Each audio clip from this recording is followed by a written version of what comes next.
ओडिशा एक नंबर टेलीकम और डिजिटल सेवा प्रदानकारी कंपनी हूँ जियो।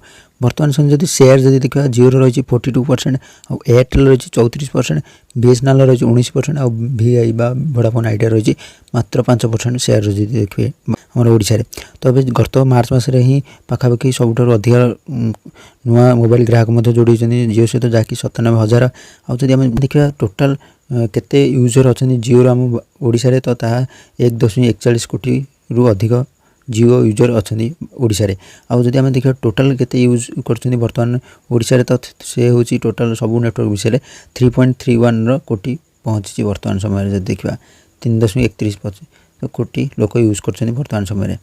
आमती आमर जियो सर्वदा जियो फाइबर यूज होड़शा गत मार्च मसरे जहाँकि संख्या रही 75 7,500 रु अधिक जियो। और टोटाल जब जियो आम ओडिशा रे देखा 2.1 लक्ष पहुँची सारी जियो फाइबर ग्राहकों संख्या।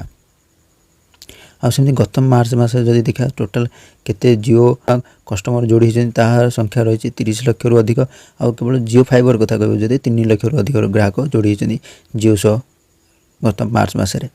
रिपोर्ट आसी कि जियो प्रथम टेलीकम सेवा प्रदानकारी भाव ओडिशार समस्त जिला मुख्यालय एवं 200 रु अधिक सहर रे ट्रू 5G सेवा शुभारंभ कर पाखापाखि सबू जिला मुख्य कार्यालय आउ 200 रु अधिक सहर सहर पाखापाखि जो गाँव गुड़ा भी रोचे ट्रू 5G कनेक्शन कर जियो, जहाँकि बहुत भल खबर देखा बोले।